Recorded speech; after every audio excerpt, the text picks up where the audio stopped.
안녕하세요. 말씀 베이커리 847번째 시간 기도하심으로 시작하겠습니다. 거룩하신 주님 감사합니다. 주님의 말씀을 묵상합니다. 성령님께서 말씀에 조명이 되어 주시옵소서. 우리 주 예수 그리스도님의 이름으로 기도합니다. 아멘. 네, 오늘 보신 말씀은 히브리서 13장 1절에서 6절까지의 말씀입니다. 서로 사랑하기를 계속하십시오. 나그네를 대접하기를 소홀히 하지 마십시오.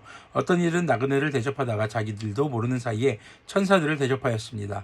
감옥에 갇혀있는 사람들을 생각하되 여러분도 함께 갇혀있는 심정으로 생각하십시오. 여러분도 몸이 있는 사람이니 학대받는 사람들을 생각해 주십시오. 자, 서로 사랑하기를 계속하라라고 이야기하면서 나그네와 그리고 감옥에 갇혀있는 사람들을 생각하고 그들을 사랑하라고 이야기하고 있습니다. 지금 당시 히브리서 설교를 듣는 사람들에게 있어서 가장 대접하기 어려운 사람들, 또 돌아보기 힘든 사람들 중에 하나였을 것입니다. 자, 특히 나그네를 대접하라. 나그네는 당시의 사회적 약자로 꼽혔죠. 지금 고향이 없습니다. 일가 친척이 없는 곳에 혼자 지금 떠돌고 있는 상황입니다. 그런 사람들을 대접하는 것, 특히 그들을 대접할 때 자기들도 모르는 사이에 천사들을 대접하는 그런 성경의 인물들을 떠올릴 수 있는 말들을 이야기하고 있습니다. 이처럼 주변에 어려움 겪고 있는 사람들, 곤란함에 처해 있는 사람들을 외면하지 말 것을 이야기합니다. 4절을 보면요, 모두 혼인을 귀하게 여겨야 하고 잠자리를 더럽히지 말아야 합니다. 음행하는 자와 간음하는 자는 하나님의 심판을 받을 것입니다. 혼인을 귀하게 여겨야 한다. 자, 요즘 들어서 점점 비혼주의자들이 늘어나고 결혼을 하지 않겠다라는 경향들이 늘어나고 있습니다. 물론 성경에는 사도 바울과 같이 복음을 전하는 것에 전념하기 위해 결혼을 하지 않은 사람도 있습니다.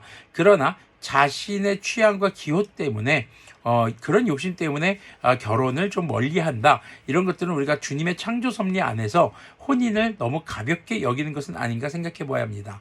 결혼을 한 사람이든 안 한 사람이든 결혼에 대해서 그것이 하나님께서 제정해 주신, 그리고 둘이 한 몸을 이룰지니라라고 말씀하신 우리가 온전하게 되어 가정을 꾸리는 것이 아주 중요한 것임을 기억해야 합니다. 그리고 결혼한 사람들은 자신의 배우자에게 성실하게 대하고 그리고 그를 사랑해야 합니다.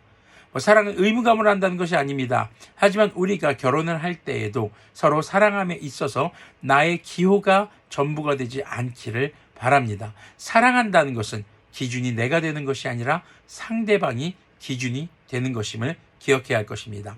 5절을 보면요, 돈을 사랑함이 없이 살아야 하고 지금 가지고 있는 것으로 만족해야 합니다. 주님께서 친히 말씀하시기를 내가 결코 너를 떠나지도 않고 버리지도 않겠다 하셨습니다. 그래서 우리는 담대하게 이렇게 말합니다. 주님께서 나를 도우시는 분이시니 내게는 두려움이 없다. 누가 감히 내게 손댈 수 있으랴. 자, 돈을 사랑한다는 것은 주님을 온전히 의지하지 못한다는 것을 의미하기도 하고 세상의 것을 사랑한다는 것을 의미하기도 합니다.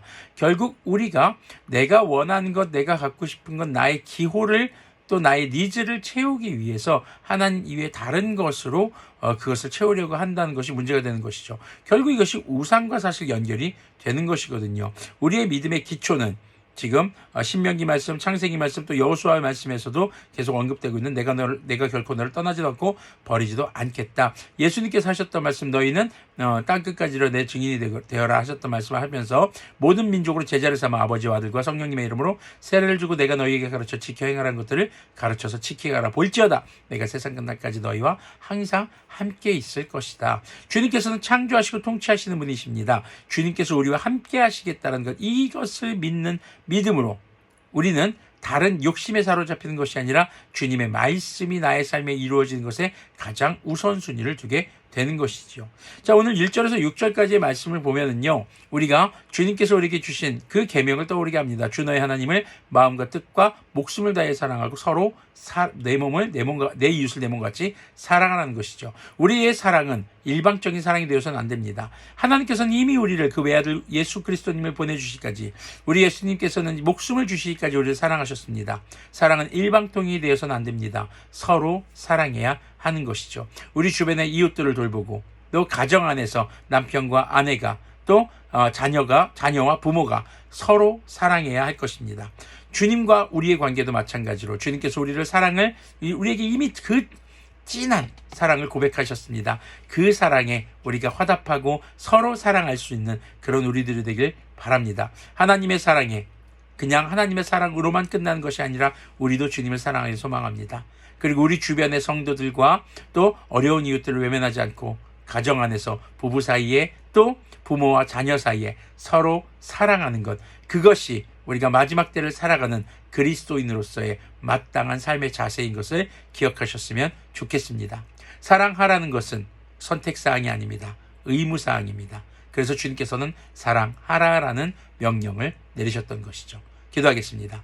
거룩하신 주님 감사합니다. 주님과 우리 사이에 서로 사랑하는 삶의 태도가, 우리와 이웃 사이에 남편과 아내가 그리고 부모와 자녀 간에 서로 사랑하는 태도가, 그렇게 서로 사랑하는 모습을 통해서 땅끝까지 복음을 증거할 수 있고, 그리고 이 땅에서 화평을 누리며 주님 나라 오시는 그날까지 믿음을 지켜갈 수 있는 우리들이 될 수 있도록 긍휼을 베풀어 주시옵소서. 우리 주 예수 그리스도님의 이름으로 기도합니다. 아멘. 네, 서로 사랑하기 참 좋은 날입니다.